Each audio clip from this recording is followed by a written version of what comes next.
this came to be. He started calling you out. Seemed to come out of nowhere for a lot of us.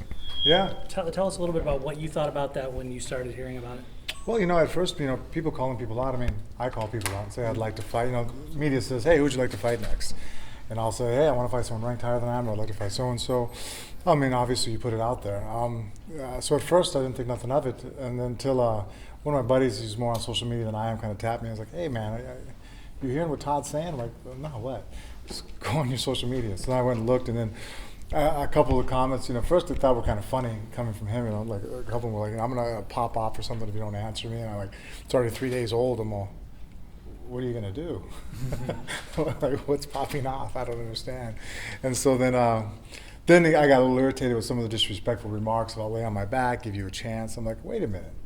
Who have you fought? You've only fought 2 guys that anybody even knows who they are, and they both knocked you out and put you in comatose. You're either winning 3 minutes or losing 3 minutes. Well, he did lose in the 3rd round that one fight. The guy landed 5 punches with a broken arm and knocked him out with 2 of them. So, and so I made sure I called up Joe, and I was like, hey, if I don't, if this is okay for you guys, I'm more than happy to take this fight. I know typically they try to move people and match them up accordingly, and they said that hey, no one in the top 10 right now is available, so if you want to, it's yours. I said, yeah, let's do this. It seemed like it came from a good place from him at the start, that he wanted to fight somebody ranked a lot higher than him, right? To give him a name, to push him into that top 10, and then it kind of turned for him. Is that what you're saying? Yeah, I think so. I think that if he would have just kept it to how it was. I mean, I've been called out in the past by people. I mean, I remember running Schaub after a fight, calling my name out, but I never took it the wrong way. It was just like, that'd be a great potential fight. I think, what's his name? The football player, real explosive from Louisiana, just fought. Sean Jordan. Sean Jordan. He just fought and had a great fight, knocked the kid out with a crazy kick. And afterwards, in interviews, someone pointed out that he had called out my name, but not in a disrespectful way, and not that you have to be extremely respectful, but I think there's still a way that we could talk to each other and give some kind of, credence to somebody who's paid their way and paid their dues, which I think after 14 years, if anybody's paid their dues in this organization, I have. So the good news is that you're in a position, again, to be called out by guys. Yeah. And you had that slide where your name might not have been the one that was being called out. Can you talk about, being back up there and, in the forefront again after that skid? Yeah, no, I mean, obviously, the wife was right to take some time off and heal up the body. And, really after the Alistair fight, I really was thinking probably about retiring. But, she was able to put everything on hold and told me just, relax and let's just work out and go to the gym and not try to get ready for a fight. And, the first time, again, I always make jokes about it, but I tried going to yoga class with her. And the first time we did it, I couldn't do it. I sat there afterwards and told her, I'm like, this is impossible. Everything hurts. I put my hand in this position and this arm is screaming. And so that was kind of an eye-opening experience for me going, man, I can't even take a yoga class that a soccer mom's over here in the corner. And I'm over here, I'm going to tape things up and take a leave, and I'm like stretching beforehand. And I'm like, if that isn't an indication of my baseline fitness, I don't know what is. So taking time off and then just in training. And then, going more diligent to the gym and addressing things and changing up training programs, including Angelo Reyes into the boxing program and having him as a boxing coach has really helped out drastically. It's re-inspired me to go in there and try boxing and actually box against guys that are high-level boxers and go out there and compete and actually find the art of boxing, and then how to translate over to MMA. Frank, part of the reason I know originally that this fight, I won't say didn't interest you, but you had your eyes on other things, was Brock Lesnar, because there was rumors about him coming back. What was your reaction when you heard Brock was, not coming back and he was going to do pro wrestling and that was basically it for him? Well, I was very disappointed in it because, I knew that the Brock Lesnar was still, everybody talks right now about Conor McGregor, how big Conor McGregor is. I don't think any of Conor McGregor's pay-per-views have outsold what Brock Lesnar's pay-per-views were up to this point. This last weekend might do so, but as of right now, every time Brock stepped on the arena, the guy he has a fan favorite. People just go nuts over the guy. So knowing that to be able to fight him for a 3rd time, I could, catapult and feed off of that. It would bring a lot of attention. And there was talks about, I know Madison Square Garden is in the conversation. So I knew that a fight with Brock Lesnar or Frank Mir, Brock Lesnar 3 would be a contingency to fight in that area. So all kinds of opportunities seemed like they'd be opening up. And then when I found out that he made the decision to not go the UFC route, I was disappointed, especially taking a little bit for a turn because, some of the things I was being told was it was all but a signed deal, and then to find out that basically I think he just positioned two companies against each other and got the best deal he could, which I can't fault him for that. He's a father, he has to make money. So disappointed, but then I was able to let it go after a few days. You've had some iconic rivalries in your career. I mean, obviously everyone knows the Nogueira fights, things like that, but at this point Lesnar 3 is never going to happen. Where do you sit that rivalry, those two fights? Where do those rank? Are those the two biggest fights of your career? Where do you kind of put that rivalry with Lesnar? I really don't know. I think Brock Lesnar, because of his name outside the UFC and mixed martial arts, he has a bigger name than Nogueira does. Still to this day, he's still, because of the pro wrestling fan base, notoriety-wise, Brock, has the most attention. Is he the most dangerous guy I've had to ever face? No. In fact, I don't think that he would have done very well in our third matchup coming up. I think that with the boxing I have now, I think Bigfoot Silva is actually probably more of a threat with his size and power and hands, and he lasted 2 minutes. So. Where it ranks, I don't know. It depends. I mean, how people look on it from the outside, or how Nogueira is a much more dangerous fighter as far as ability to submit and whatnot than obviously Brock is. But are you okay with that? That you're always going to be connected with him in some way? I mean, UFC 100 still. I mean, that's it's always going to, at least for now, is going to be the biggest event of all time. Seems like it's always going to be one of those fights where you going in and tapping them out the first time. It's going to be something that Oh yeah, no, it's always talked about. And the fans, it's something it's thought of. I mean, it's always better to be remembered than forgotten, right? So I mean, it just shows you the power that Brock Lesnar has. That people still talk about UFC 100 to this day. That's still kind of the bar that everybody compares events to. Even with this last weekend with Conor McGregor, who has a whole country behind him, and I don't think anybody's traveled, had foreigners travel to a fight like he does, and still we compare it to UFC 100. Do we think it surpassed it or not in pay-per-view buys? Is it hard to find motivation for things? Because let's say you're a marathon runner. You can change the location where you're running, and maybe I can PR a little faster, but you've knockout guys and you've submitted submission guys. So is it hard to, I'm going to fight this guy now? Is it hard to get that same level of, I'm going to get up at 5 a.m. and go running and do this and this and this and this? No, not at all. Because martial arts is so evolving, and there's so many things you can work on and learn and do and improve upon. I still enjoy it. It's just a way of life for me. I think it's like anybody else that is a person who's in fitness for the long run, and that's what they do. They like to work out every day. Then they'll work out their whole life, right? If you have somebody who's just getting ready to put on a wedding dress, well, they pick up fitness for a short amount of time, and it has a goal behind it. And then now they have a high school reunion, or then they have a kid's graduation. People can set goals, and if you're that kind of athlete where the fights are the reason why you fight, then eventually you're going to run out of excuses to get out of bed in the morning. But it's really my identity. It's my religion. That's how I define myself and how I address things and how I think about the world. I mean, even now, it's caused problems even to the point where I think like a martial artist in all aspects of my life. You're sizing all of us up right now. Not even so much that, but just even like on an emotional level. If something happens to me in my life, I sit there and I attack it like a martial artist would attack it, very problematic, and just look at it and go, okay, well, this route and this, well, this means that. And sometimes that's too cut and dry for your personal life and whatnot. And jiu-jitsu gives people super healthy egos. Like, those are some of the calmest, nicest, relaxed guys. And I've found some boxing gyms, they're a little bit more aggressive, and you got to kind of dislike someone to hit somebody. Where do you stand? Do you think the martial arts has helped you be calm and be kind and polite? Yeah, my wife would say so, because she hates it when I have a fight. Sometimes if I don't have a fight scheduled, if I'm not in the gym sparring or training, she makes jokes like, geez, we need to get you a fight. She goes, I forget how calm and relaxed you are, but that's because you're always training and you always have an outlet for your energy. But sometimes when that outlet's not there, I can be a little anxious. And my friend who was behind me taking pictures, he's dad, you're a dad. How is it when you got to go home and you got to do this and that and that? Where do you find the energy for that, to be a professional, to be in front of us, to travel, how do you find time for family? It gets tiring, but luckily I have a wife that, she's been with me now, 14 years. So she understands the ins and outs of the sport. I mean, I basically got my wife, her and I started dating 2 months after my first fight in the UFC.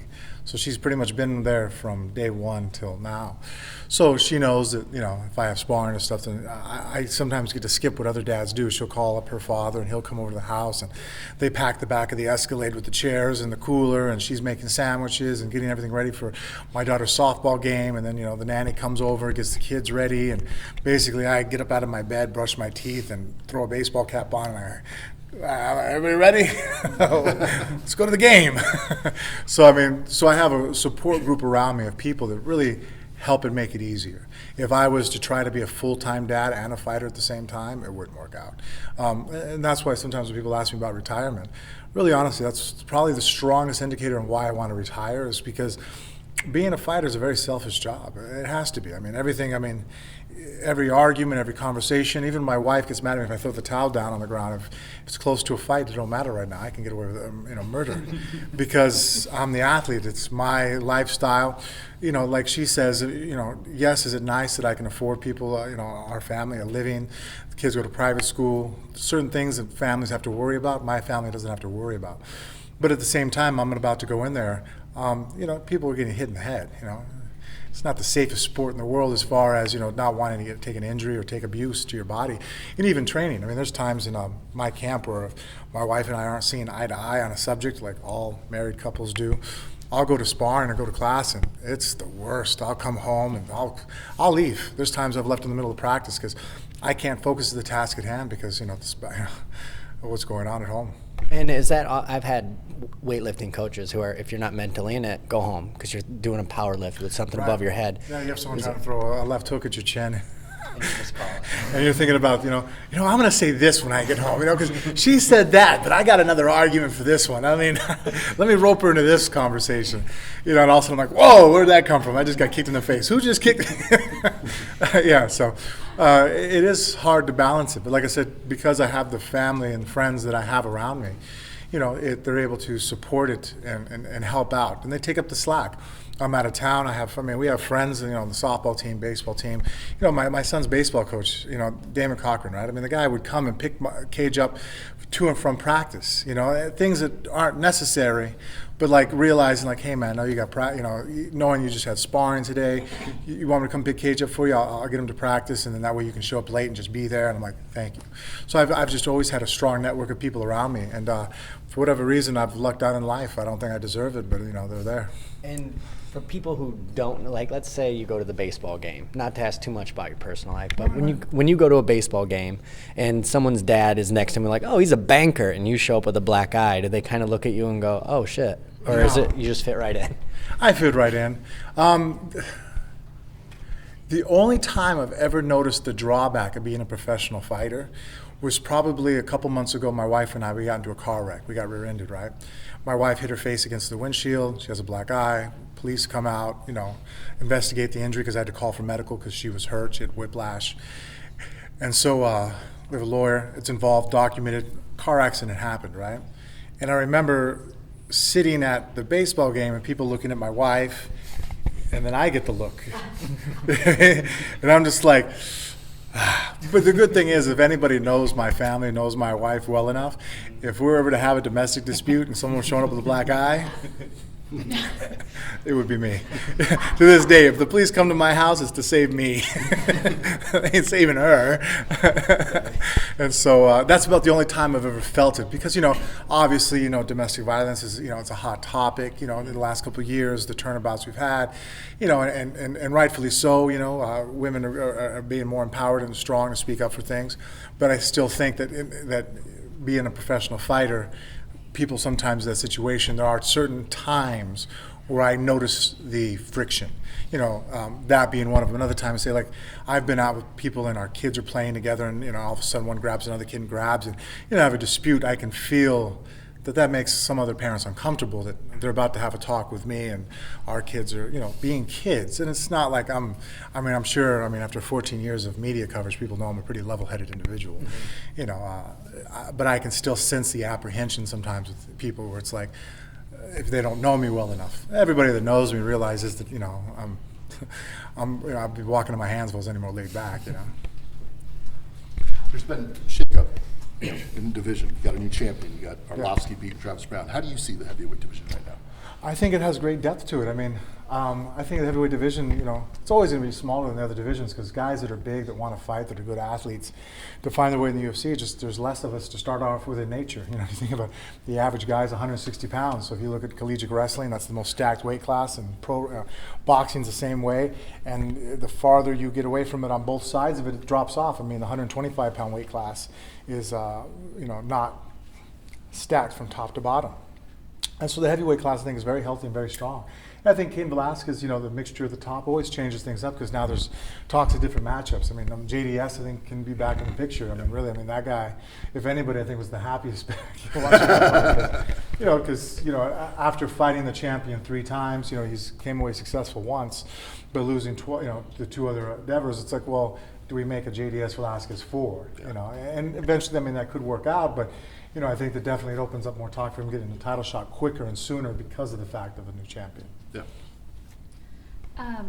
I'm new to UFC, so I did some research, but I read that you're the only man in UFC history to win a bout by toe hold submission. Can you explain to me what that is? A toe hold is actually just a foot lock. It actually breaks the ankle, but that's the expression that you use. It's called the toe hold because you grab the toe side of the foot. So it's actually an actual toe hold. If I were to grab someone's toe and squeeze and they were to somehow tap, would actually be illegal. It's actually a small joint manipulation. So that's why that expression and that foot lock actually has been used in MMA and other places. And I know they say it's never been done in the UFC, but I always think that someone else has had to have won by a toe hold by now. But I guess I got to pay attention better. Do you still use that technique? Yeah, from Uma Plata, I do.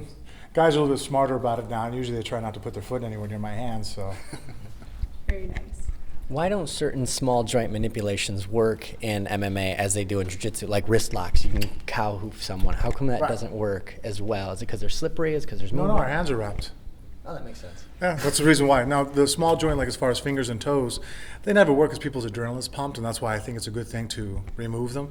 If we were sitting here talking and you were to grab me by the finger right now and do like a Wally J small jiu-jitsu type maneuver, you're going to get me to raise up on my toes and say stop. Hey, relax, man.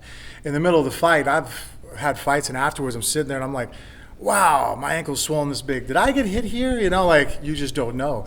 So to me, to use small joint manipulation in the fight, all it's going to do is break up a guy's fingers and toes, and he's never going to tap anyways, and might even know what you're doing to him because our frame of mind and our state of being is in a completely different area. And then again, speaking about the wrist lock, it's because our hands are taped. I can't break someone's wrist down because it's reinforced. Okay. And I know black belt in IBJJF, they just reinstated it. Bicep slicers were out, and you don't really see people doing those. How about, is it the same adrenaline? I know it's a long time ago, when Tim Sylvia's arm, did you know? Did you feel it? Oh, yeah, no, I felt it break. I felt it dislocate. I thought it popped at the joint because at that time I'd never seen an arm break at the radius and ulna like it did. I figured I just dislocated his elbow, and then that's why I was kind of discouraged about them stopping the fight and restarting. I'm like, well, it just popped back in place. What do we do now? And so then that's why I was like, okay, we'll just fight. And I thought we were going to put it back together, and then it was about an hour later that we found out at the post-fight conference that it was confirmed that it was actually fractured in 3 different places. Do you and your wife get down to San Diego a lot? Oh, actually, we tried to. We've been here before and actually stayed at the same hotel here at the Hyatt. Because of our children and whatnot, we try to take advantage of vacations as much as possible. It's been a couple years because before we go to SeaWorld to make the whole tour and everything, but after Blackfish came out, my wife has banned me from SeaWorld. So you're not going there this time around? No, not going there at all. It's funny because before that, my wife's like, "Oh, SeaWorld is awful, this and that. You got to watch the video." I'm like, "Well, babe, they rescue animals, and this is a way that after you rescue the animal, people come and they pay money and it keeps it alive. It's a great thing going around." She's all, "Watch the video." I'm like, "Watch the video." I'm like, "They stole their babies." I'm like crying. I'm like a father watching this, and you see the other. I'm like, "This is awful." Tell me this isn't so. That's hilarious. Did your kids come with you guys on this trip too? They'll be here tomorrow. Just because of all the, it's boring to hang out with Dad the week of the fight. It really is. When I came here on Saturday, if I'm not sleeping in the hotel room, I do my workouts and then I do whatever media obligations I have. I'll go to the sandwich shop, make jokes with the guys, and I go back up to my room. I play on the internet, just mess around. I got to stay off my feet, as much as I can and rest up for the fight. So, getting trapped at a hotel room isn't cool. And so, the wife will come and then she'll take them around and stuff and do things. So, but because of this fight actually being on a Wednesday, when they come out right after the fight, we're heading up to Disneyland, hanging out, and just a little tour of Southern California and stuff. I think we're going to the beach. We're going to the beach here though, right? And the wild animal park. Wild Animal Park. They're still on the good list. Hopefully, no one releases a video about them any animal cruelty. Cool. I got a quick question. You've mentioned you started doing anaerobic exercises in your training. So how has that changed your fight style, and how's that going to play a part on Wednesday night? Well, I think it's very important. One thing I've really done is actually, I fight for the same amount of minutes. Like, for example, I have a 25-minute fight, but I don't do 5-minute rounds. I'll actually do 3-minute rounds in my training now. Because I found that if you told me I'm going to go 5 minutes, it's like anything. If I told you to jump on a treadmill, run as fast as you can for 5 minutes, or run on a treadmill and run as fast as you can for 3 minutes, where are you going to run faster? So that way I've kind of taught myself how to pace myself for a 3-minute fight. And then at the very end, the last 2 weeks, that I actually start bouncing up to 5-minute rounds, and found out that it was easier to do it that way than try to go the distance of 5 minutes and build up to be in shape for it. Because then you just you actually learn how to be out of shape, because you first start out with 5 minutes, and what do? You just try to survive. You're out there, you're moving around, you're just trying to make it to the end. So all of a sudden, those little tricks and maneuvers you're using just to catch a breath, to relax, to look for, to a rest area, they leak into your style, into your rhythm, into your pace, and they're hard to erase when you get in better shape. So it's better to go ahead and just, however long you can fight. I mean, we first started out in this camp, I was sparring 2-minute rounds. So 2 minutes, which the first couple times we did that took a long time for me to get used to, because you go 2 minutes, you sit there, and if you start shaking around, you throw a jab and you feel out somebody, all of a sudden they go, ding, round over, and I'm walking back to the corner, I'm like, we got to go longer. They're like, no, you got to fight harder. You only have 2 minutes, let's work, And so I was like, okay, I'm getting it, and build up to where it's like, okay, we got to fight for 25 minutes, so we're going to do 12 2-minute rounds. Okay, so we get the breaks in between and whatnot. So obviously we're after more breaks, but the work time is more quality. So then we started stretching that out, and that actually helped out the most in my sparring. As far as my weight workouts now, they're boring to watch. That's why I don't really televise too much of them on Instagram. Most of my workouts are pull-ups, push-ups, dips. I do 2 or 3 times a week. My wife's at the gym with me. We have the same trainer, Holly Lindell, who's my coach's wife. Some of the stuff I do might be a little interesting when it comes to the anaerobic stuff, but for the most part, it's moving my own body weight around. I get to lift weights about every 2 weeks. They'll let me do some deadlift and squat and a little bit of bench, but other than that, they're like, no, let's get you stronger doing, clapping push-ups. Can you do a handstand? Can you do, how many cartwheels can we do? Let's get strong that way.